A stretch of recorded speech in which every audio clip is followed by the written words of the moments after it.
Good afternoon, everyone. Welcome back to Window Chats with Robyn.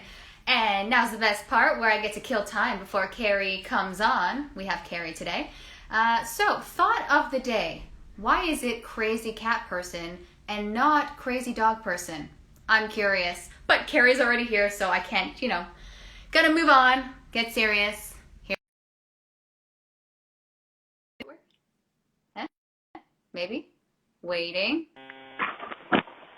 It worked! Hello. I got excited. I hit my earphones out of it. Hi.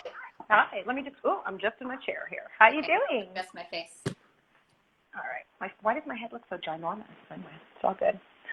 Take your time. I get the good angle that you. Maybe tilt the thing down. Tilt the thing down. So many technical pieces of this. Is that a little better?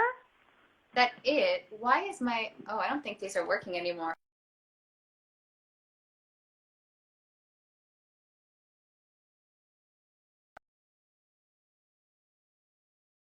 Robyn, where did you go, Robyn? Hi. I know. All right, let's try again. Weird.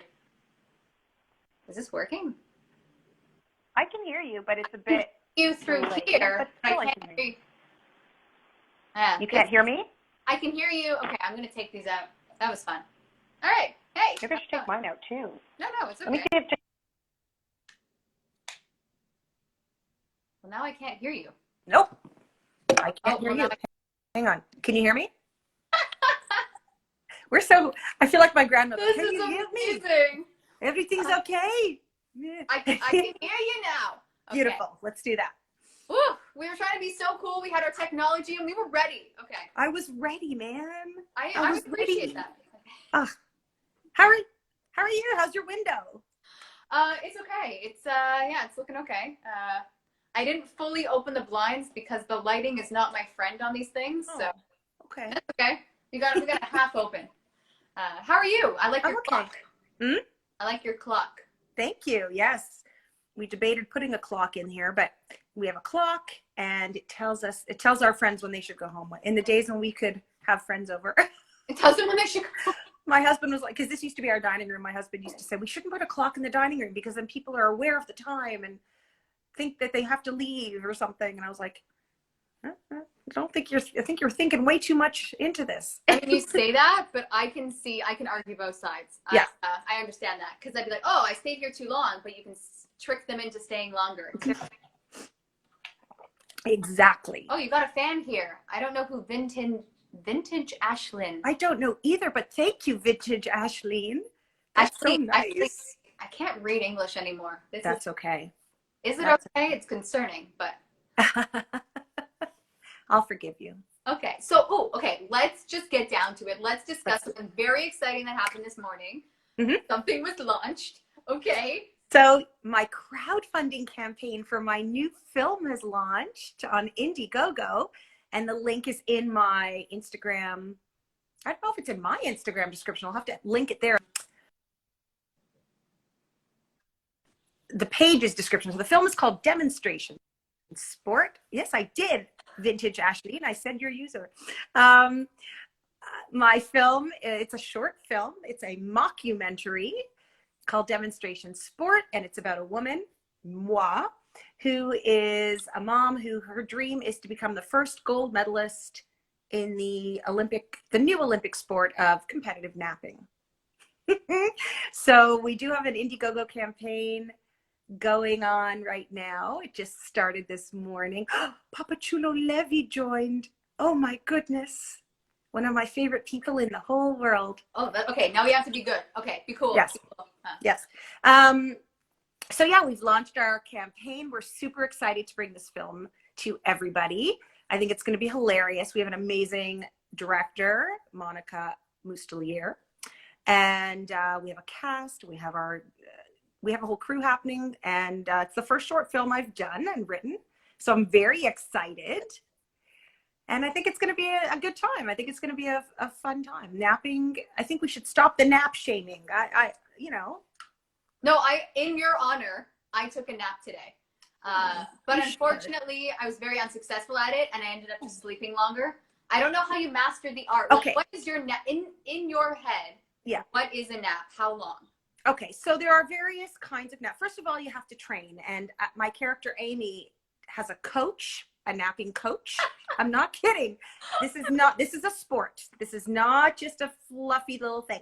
So you do need to train properly, and it's not a sleep. It's a nap. Very different. It is. So there are different kinds of naps. There's the cat nap, which is just like a 5-10 minute kind of deal. There is actually something called a NASA nap, like NASA, the aeronautical space place. And what is that? They've done studies on fighter pilots, and fighter pilots who nap for about 25 minutes, 25, 26 minutes, have a better reaction time. And they make fewer errors. So there's a certain every day they have to nap? I don't know if it's every day, but when they do nap, that's like an optimal time, 25-ish minutes. Okay. Then there's the whole concept of if you nap too long, like an hour or more, you get into REM sleep, and then your whole sleep cycle starts again. It's a whole thing. So I know Liv here is saying if she naps during the day, she can't sleep at night. I don't seem to have that problem. I love napping. Like, I'm so good at it. I'm a pro, so I can't relate. Well, you know what? I relate to you because I'm exhausted, so I have my coffee out. Yeah, and I think it's so weird because I think napping is cultural too. Like in some cultures, they nap. That's what you do. You take a little rest in the afternoon, and no one's like shamed for it. And I think in North America, it's still kind of like you're lazy or you're missing something or you're. What babies get to nap, and I was talking about this with someone else earlier. I think adults should nap, and so when you pitched this to me and you told me, I was so excited. I love this idea. I hope it brings back napping. I hope it's kind of Europe style, European breaks throughout the day. I think that'd be fun. I think it's going to be a good time. It's fun. And then, really, even people who are not super athletic have a chance to be very successful in competitive napping. Like some people have a skill, like a skill. But you can train. As you I think you have to. Mm-hmm. What would differentiate gold from bronze? That's an excellent question. Well, there's a few categories that you're judged in. Yeah. There's time, because there's different kinds of naps, the cat nap, the NASA nap, the snooze, and so on. There's time and how close you are to the optimal time. There's form. So, you don't want to be just kicking your leg over the blanket willy-nilly. You gotta, there's form. So wait, what's good form? I think good form is remaining under the blankets. Oh, okay. You don't want to have too much of a restless leg syndrome going on. That's one of the hazards. One of the major injuries in competitive napping is RLS. And that's it's sad. It's sad. You gotta, So, my friend Crafting Diva Dolores is here. Hi, Dolores. I miss you. Wait, I have a question. Are you staying with napping if you use one of those weighted blankets? Well, this is the thing. So I think because it's such a new sport, we're still trying to settle on all of the rules and regulations of competitive napping. You don't want to be, so we're still looking into the legalities of a weighted blanket. I'm wondering if it's something that could be maybe used in training, but maybe would be disqualifying in a competition. Okay, what about like melatonin kind of stuff? Oh, that's doping. Yeah. Oh, it is doping. Yeah, that's doping. I feel like, okay. Yeah. Magnesium borderline, or is that acceptable? I think it's borderline. Okay. You gotta, there's integrity. We are Canadian athletes and we have integrity. Michael Devanathan was a student of mine when he was in grade 7. Whoa. And now he's a grown up person with like kids and stuff. Grade 7 was an awkward year. Every year was an awkward year. That's fun. Look at you.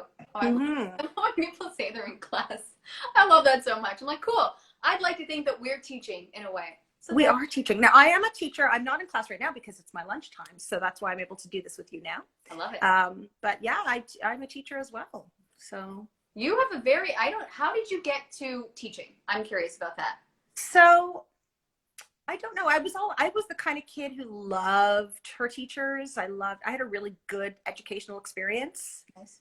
And most of my teachers were great all through, like through elementary to high school. I was super lucky. And I always liked babysitting, and I liked little kids as a small, when I was a kid. And then I got into it. I started teaching. I got into it a little bit later. I was maybe 27, 28 when I started teaching. And then after a few years, I couldn't find my niche. I taught grade 7, I taught grade 1, I taught a bunch of things. And then I ended up in deaf education. Yeah. So I'm a teacher of deaf and hard of hearing students. I went back to school to specialize in that. Right. And it's really fun. I was in a classroom for many, many years with like a small group of kids, a self-contained class. And now I'm what's called an itinerant teacher. So this is actually what I wear. I don't know. It's probably backwards, but it is backwards. And now you're just showing me your chest, and I'm showing you your chest here. It's very appropriate. Not that kind of show, but my shirt says itinerant teacher because when I go into schools with our masks on, sometimes people don't know me because I'm only in that school sometimes once a month. I go to schools regularly because I have children that I teach, a couple times a week. And those people tend to know me, but sometimes I'm in a school once a month just to deal with equipment. They don't know me, and now we have masks that we're wearing. Do you have masks that are see-through? We do. We have clear masks. But when I go into a school just to deal with equipment, I tend to wear the surgical mask. It's just a little bit more comfortable, and the sound coming out of a surgical mask is much more clear than the sound coming out of a plastic, the clear masks. So even some of the kids that I work with prefer for us to wear the surgical mask, and we wear a little microphone, and the sound can go into their hearing aids or into their cochlear implant. Wow. Clear is better so that the kids can see our faces, obviously. But it's been really tricky this year for deaf and hard of hearing people with the mask. It's difficult for everybody. Like, you don't realize how much even a hearing person lip reads. Because sometimes I can hear fairly well, but when someone's talking to me, if their mouth is covered, I'm like, what? I don't get it. So do you know how to sign as well? Is that part of the, okay. I do. ASL, American Sign Language. I do know how to sign. I don't have to sign a whole lot in this current job that I have because the kids that I'm teaching all have some hearing. Right. But every now and again, I had a little one that I was teaching before the winter break who I did use a lot of sign language with, and that was fun. And my daughter, who's 10, really loves sign language, so she and I signed together quite a bit. It's amazing. I was trying to teach myself sign language on YouTube. It lasted however long it lasted, whatever. But it's so hard. So I was trying to sign. I'm like signing to my husband. He doesn't know what I'm doing. So it's nice to have someone that you can practice with. Because I'm like, I don't know, is this right? He goes, I don't know. I didn't learn it. I'm like, well, that's it. It's a language, right? Like it's actually a language with its own grammar. It's not something you can learn super quickly. No. And you do obviously need to practice and communicate with others. So it's a social thing. It's hard to do that in a vacuum, right? I was trying to learn the important words, in case there's an emergency or something, like hospitals and stuff. And that's a great idea. Family. I mean, it was, and then I just COVID, lost motivation. But there's really good YouTube channels that I feel. But then no one to correct me. So I thought I learned how to spell my name. And I'm like, no. And then I thought, wait, do I only use my right hand or can I use my left hand? Are you right or left-handed? I'm right-handed. So that would be your dominant hand. So usually you would use your dominant hand to finger spell. Okay. And, but should you learn with both in case, let's say I injure my right hand? Sure. Talk to someone. You could. But not every deaf person signs. And certainly not every deaf person. I mean, ASL is not universal, right? So there's different sign languages everywhere. And it's only in America? I'm just curious. Okay, so it's in Canada, in America, although in Quebec there's a different sign language completely. I know. I mean, I'm not shocked, but yeah. So ASL actually came out of French Sign Language way, way, way back, like from France, way back. That's like the origins of it. But there's, Australian Sign Language, it's called Auslan. They have a completely different sign language. British Sign Language is totally different. These are all English languages, but the sign languages are different. Like the alphabet in the British sign is two-handed. So the vowels are all... both. There you go. Okay. Whereas on ASL, it's all... on one hand. So it's all different, but it is really cool to learn. It's fun. It's social. It's, keep trying at it because it's fun. I will. I'm going to call you and we're going to do classes. We should just start a little chat. Yeah. Like, Robyn, I didn't agree to this, but I guess I have to say yes. So She's calling me again. Yeah. just like I'm gonna say yes here and then never respond when she calls me. It's gonna be great. But why? What drew you to deaf and like the deaf population? Am I saying that correctly? I don't want to. Yep. Okay. Yeah. So I just used to find sign language sort of fascinating as a younger person. And when I was in my really early 20s, I took some classes just out of interest. I wasn't a teacher yet. I just thought it was kind of cool. So I went to a school here in Toronto called the Bob Rumble School for the Deaf, and they had sign language classes, and I did a couple of those. And I just loved it. I just thought it was a lot of fun. And then when I got into teaching, I couldn't really find where I fit in the teaching world. And at the time I was doing a lot of theater, and one of the shows that I did, someone who's a very good friend of mine now, I found out he was also a teacher during the day, and he was a teacher of the deaf. And I said, oh, that sounds interesting. And I know how to sign, and he knew how to sign. And when that play was over, I said, could I come observe you one day? And he said, yes. And I went, oh, this is cool. I kind of like this. So then I went to, the following year, I went to York University, where I had done both of my degrees before, and they have a postgraduate teacher education program there for, you have to be qualified as a teacher already, but then you specialize in teaching deaf and hard of hearing students. That is, I always thought that people with a theater background, because they're already so animated. Yeah. That being said, I think ASL already lends itself to being animated. The word itself, when you have to do the expressions, and that's the word. For sure, because the grammar, a lot of the grammar of ASL is on the face, like the questioning and all that kind of stuff. And so if you're a shy person, it's hard to do. And people sometimes laugh when they see interpreters and they're like, oh my gosh, look at all the facial expressions they're making. It's not funny it's necessary. It's part of the language. So that's part of what you do. It's not just, they're not just doing it to be goofy. They're doing it. I also feel I remember my first encounter with an interpreter, signer, interpreter. Okay. Probably an interpreter. Yeah. I was on a vacation with my family, and we were watching the show, and there was an interpreter, and I watched the interpreter more than the show because they were so animated, and I felt the story. There was everyone on stage. There was a whole cast. It didn't matter because the story that was being told from that interpreter, it was mesmerizing. And I just thought that was so fascinating to be able to tell it like one person versus this whole, I hope they paid her well, because it's a tiring job. It was just so impressive. That's amazing. Yeah, I love watching interpreters work. Like they're so skilled at what they do. And I don't think they probably don't get paid enough, but it is a really difficult job. And it's actually like a 4-year degree to learn how to be an interpreter.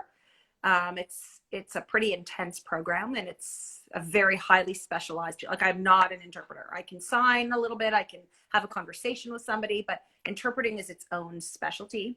And it's really important that when people need an interpreter, they get an actual interpreter, a qualified person. Yeah.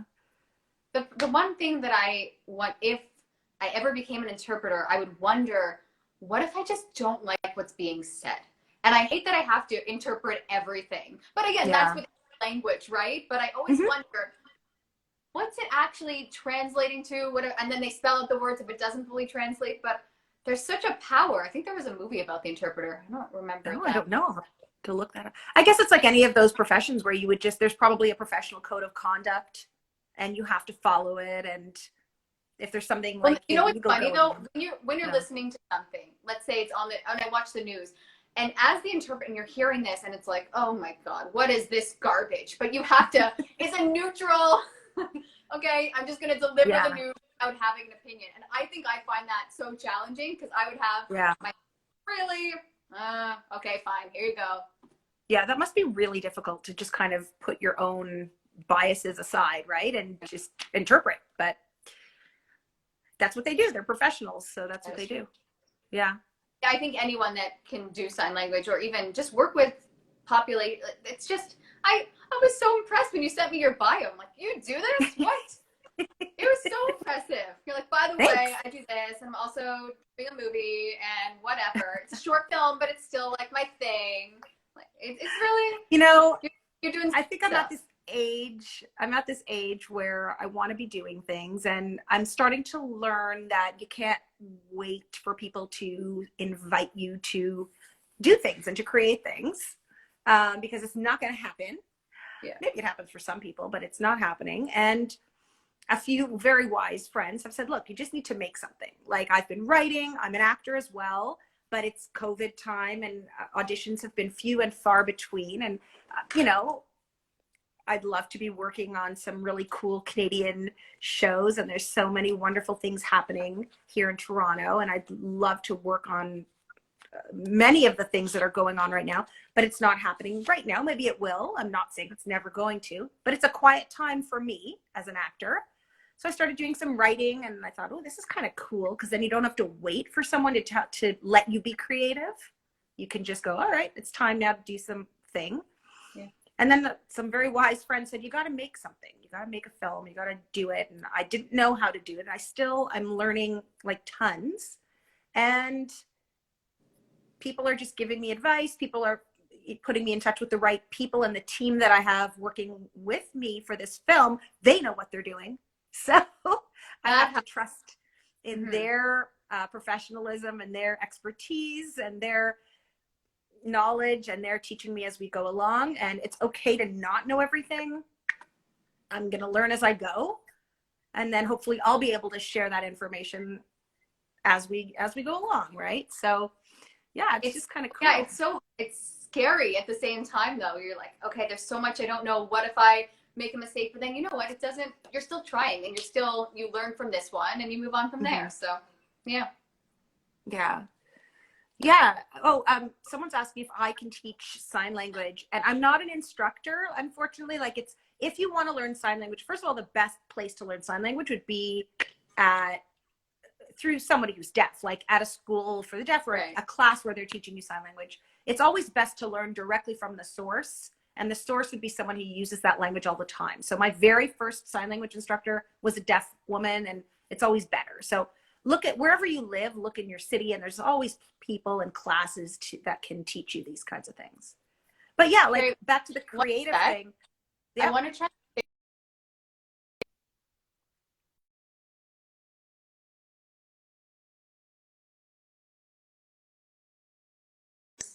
I hope not.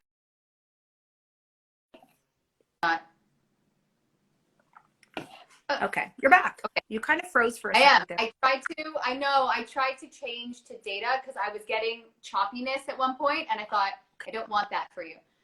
That's okay. Make it first. Let's find out.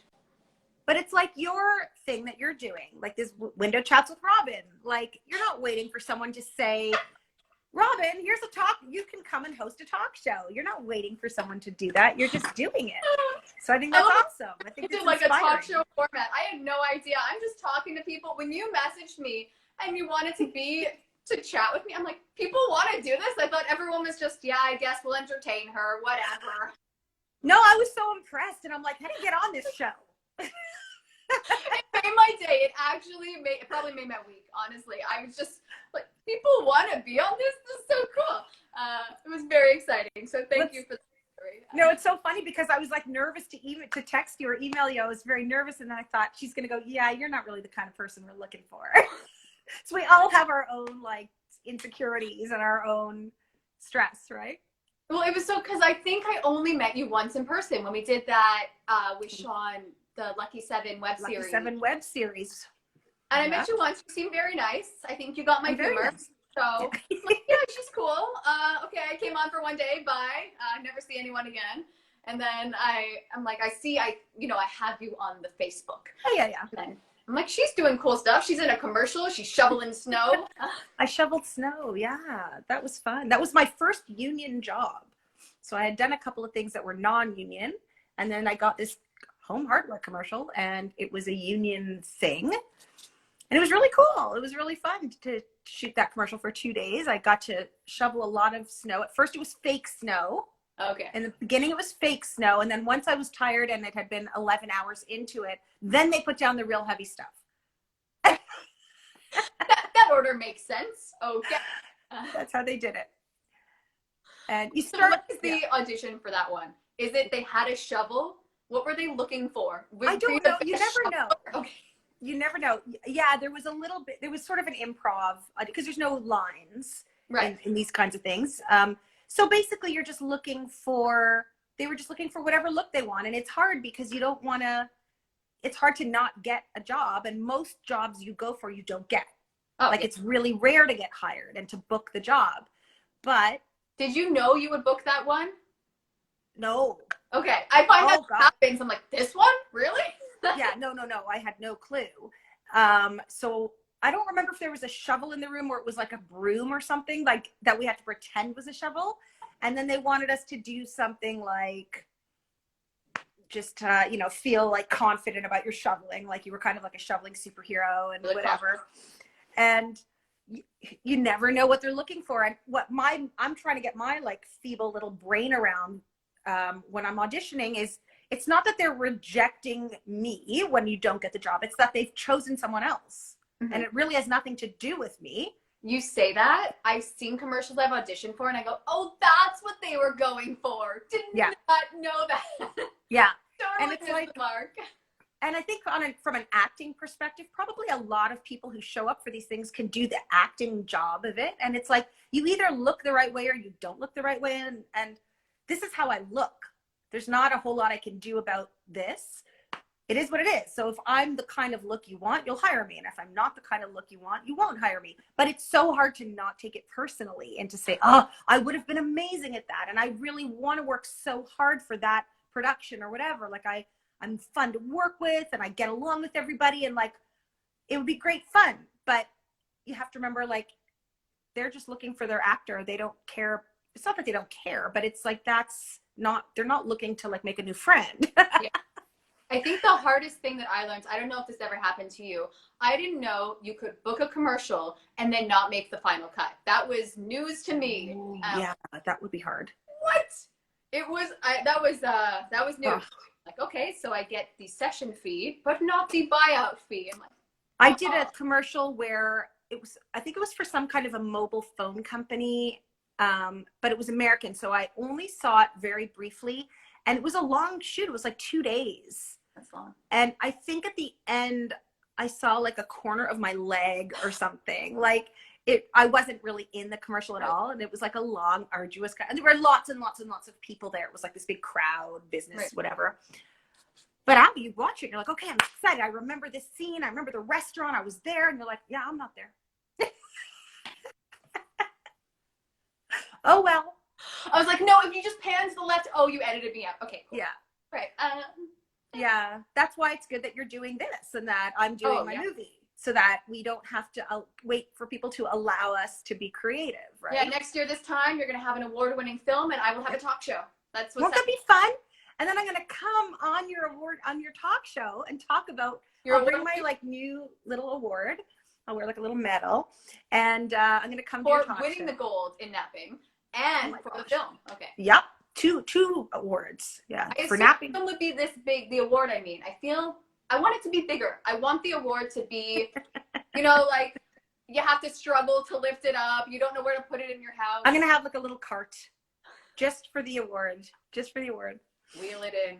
Oh, this is, someone wants to know your skincare routine. This is my skincare routine? We'll make it a commercial. Okay, so this is my skincare routine. I have good genes, first of all. So it's true. A lot of women hate that response right now. Okay, this is the funniest thing. Oh, Michael's asking when the movie's coming out. It probably won't be till next fall because we're not shooting till spring. There you go. And then it takes a while for post-production. But I just had a birthday a couple weeks ago and my mom, who's the best, gave me like lots of little gifts, which was really sweet. And I'm opening them up and it's like, she's sending me a message. Oil of Olay eye cream. Oil of Olay night cream. I remember there was a scene in Friends where the mother says to Monica, I think it's time for you to use night cream. And apparently my mother was sending me that message. So the past couple nights I've been putting on my night cream. I'm not good with skincare. I'm trying to get better because I am getting older and things dry out and whatever. Thank you, Chad, for the birthday wish. But I'm 51. So yeah, that's when you told me that, I'm like, no, you're not. yeah, I am 51, and this is what 51 looks like for me. So everyone is a different. Everyone ages differently.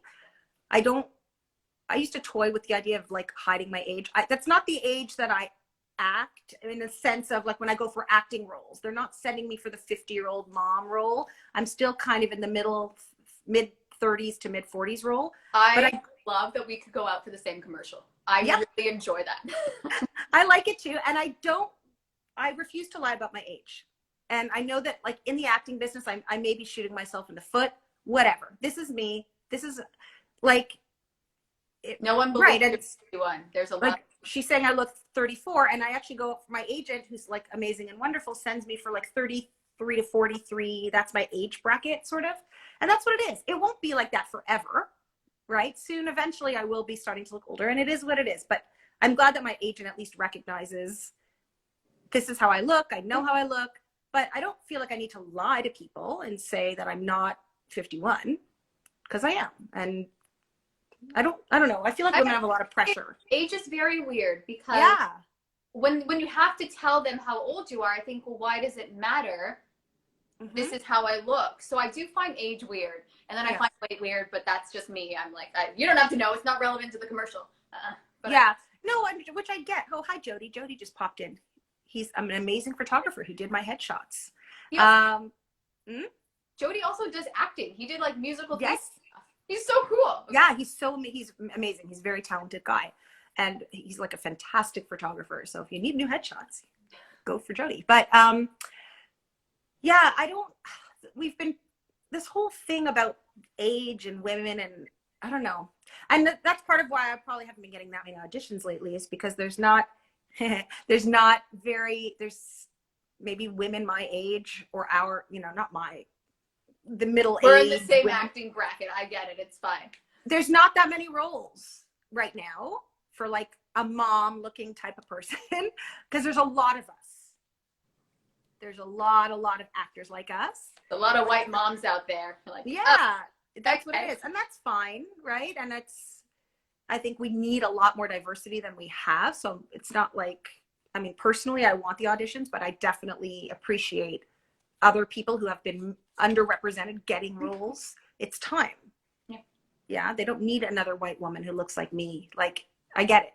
Selfishly, I want to work and I want the roles just because I think it's fun. But on a global level, I think it's important that we have more representation, for sure. I agree, but I also find it I don't know, when you watch commercials, I like to study them. That's what I do for time. And I look at the TV and I go, wow, this person looks so much like me that so I don't even know if we went into the what are we doing that's different, that would what physical characteristic. I guess I have this, but other than that, it's like, I don't know. You look so much like me. This is weird. Yeah. I see it too, but you know what? We all have a different quality. They might see something in us that we don't see in ourselves, and who knows, right? It's just kind of one of those things that you could make yourself crazy. Like I make myself nuts. I do, very much so. Oh my gosh. And I got to get better at, like, once you do the audition, just kind of stop, like, putting it away, and there's nothing you can do about it anymore. But I obsess. It's hard not to, because you're thinking, okay, what if I hit this beat a little differently, and maybe and then I find every take, I'm like, okay, this is the best take, but it's not perfect, and I hate it so much, but I'm like, I can't. I keep trying. I'm like, there's no idea of perfect. These are essentially what I can do. Mm-hmm. There you go. Yep. And then it's just sent off to the internet.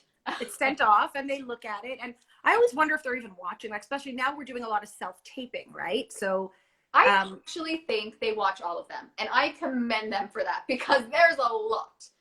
That's a lot of just, what are they, just sit down, like, have some popcorn, or is this, I feel like they're taking notes. This isn't a movie. This is their job. Yeah, for sure. No, I know they do watch them, but, like, in my little actor brain, insecure actor brain, I'm like, are they even going to watch this? Whatever. So, but sometimes I get in the mood, I'm like, I'm going to send it, but it's not my best because you're not going to watch it. I'm like, why would I do that? I do it, but I'm not happy when I do that. Well, I think I was really hating the self-tapes at the beginning, because I like getting into the room, because I feel like they'll get a better sense of you as a person, when you get there and see them in person. But I'm trying to be much more positive about it now, because you can do multiple takes. You can screw up so many times and just choose the best ones. You don't have unlimited opportunity when you're in the room. You do it once and they say thank you, or they'll redirect you, and it's very quick. You're in there for 5 minutes. And at home you can really take time, and there's advantages and disadvantages. I'm trying to be positive about it now and go, okay. Well, the weirdest thing, so before this, I've rarely self-taped for an audition before COVID, right? Yeah. There's maybe a couple, it's always go in, whatever. But now seeing myself audition for commercials, I'm like, that's what I would have done in the room? Huh, interesting. And then you have to figure out, okay, maybe let's change that. Maybe let's not overact like that. That was painful. I don't know if it's what we would have done in the room, though, because in the room there's humans and you're kind of like bouncing stuff out. It's a different environment, but it is what it is. And I think as long as we're doing the best audition that you can do in your circumstance, then that's all they want. And they're usually looking for a look or a quality, and I don't think it can always be quantified. And they just know, sometimes I don't think they know what they want until they see it, and then they'll look at you and they'll go, oh my God, that Robyn, that's the one, right? Like, it's so interesting too, because before my window chat, whatever, I was trying to create things with different actors, and I didn't know what I wanted from them, and they would send me stuff, and I thought, this is so interesting, and then I'd rewrite it based on what I got. But that was such an interesting to kind of cast and then work with and then direct, and I thought, I understand what it's like to not know, because I know I like this, I didn't like that.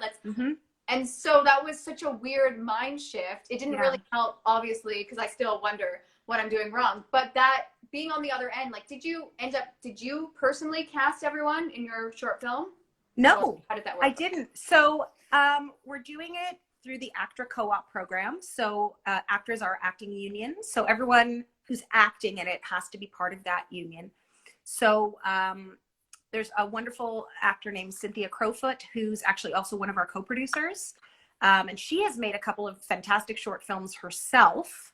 And we have the same acting agent. And I actually just called her to get advice. Like, how do you make a film? I don't know how you do this. And our agent, Terry, said, call Cynthia. And I did. And she was so beyond generous with her time. Like, we talked on the phone for like an hour, and she just said, you need to do this. She gave me like this list of things to do. I was like, this woman is just sharing all of her information and all her knowledge with me. It was so amazing.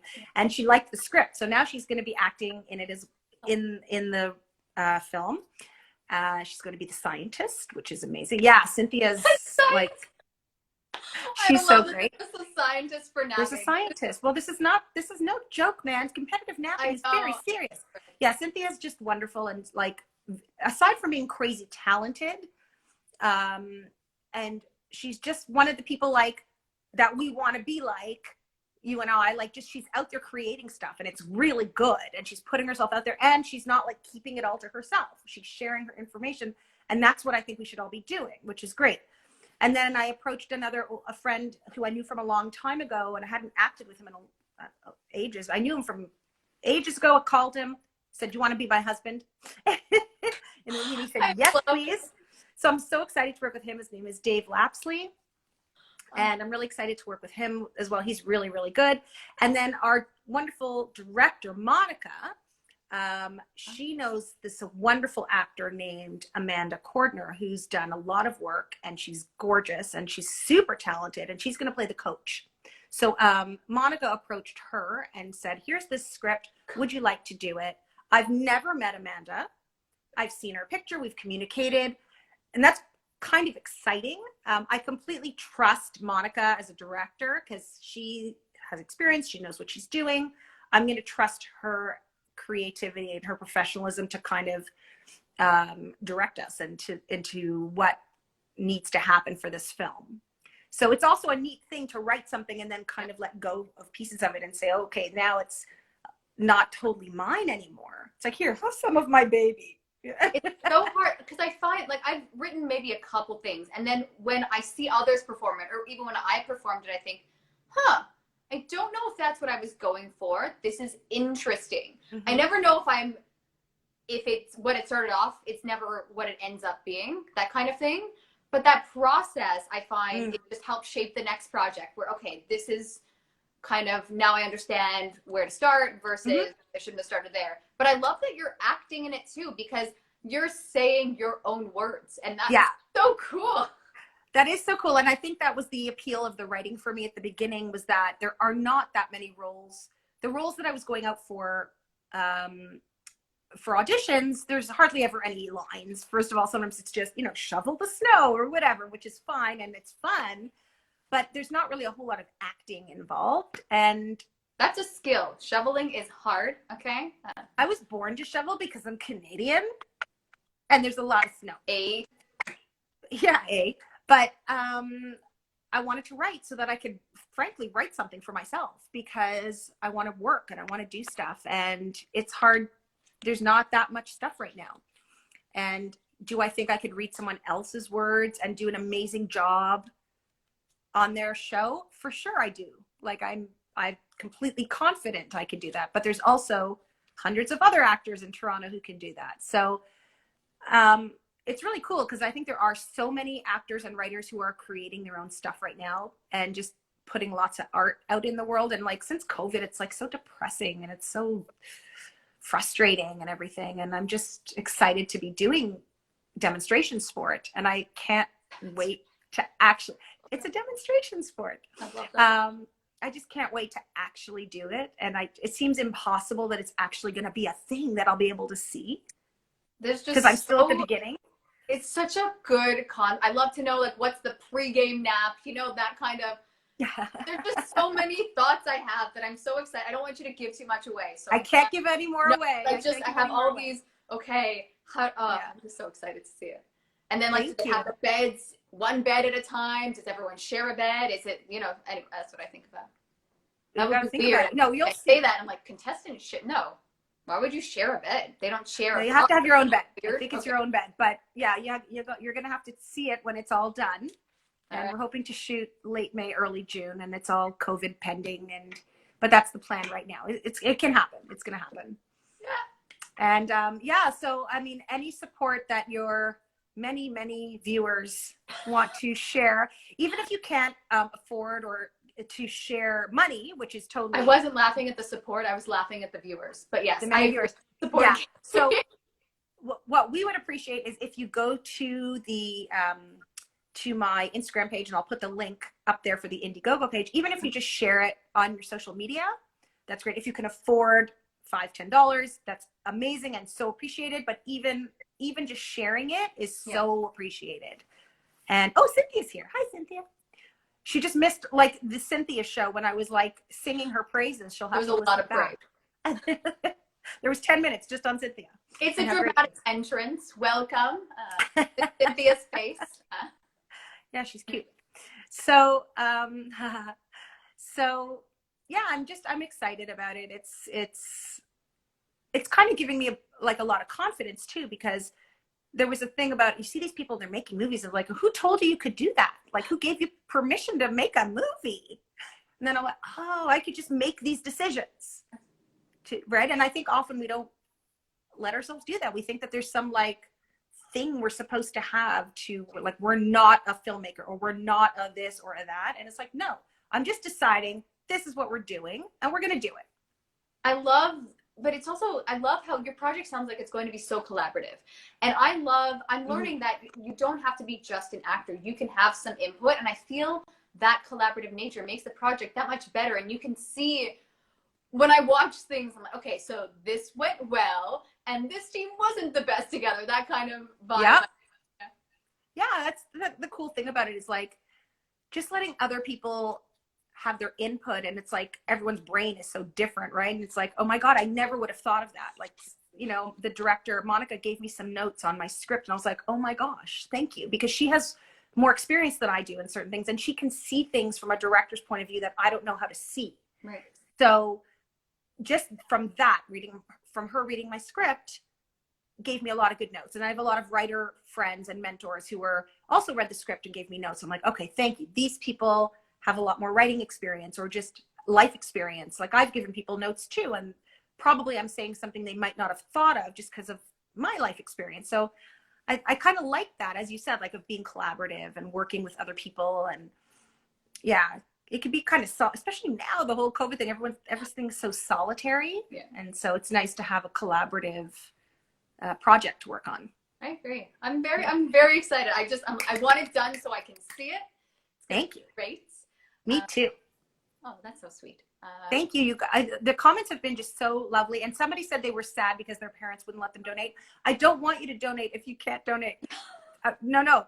Don't get parents' wallet. Don't do that. Yeah. No, like don't even, like if you can share the link, great. But seriously, like only people who can actually afford to spend money should spend the money. Yeah. Sometimes I've been able to afford to donate to things and sometimes I haven't, and that's okay. Like even just having the words that you're excited for me and that you're proud of me and whatever, like that's you're growing up so fast.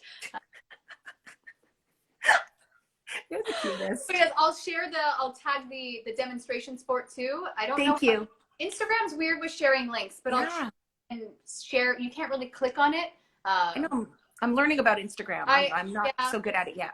Yeah. And I'm like this person. I do Instagram lives, but I'm like so on the Instagram. This is my first live. You did great. Yeah. Thank you. Is there anything else you want to plug, or should we like peace out? Okay. No, I'm just happy to have our campaign go live. I'm excited to film this movie. I was so excited to be on your show. I got to do window chats with Robyn.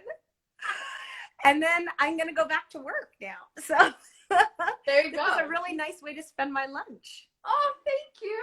Thank you for coming on, being in the bottom box.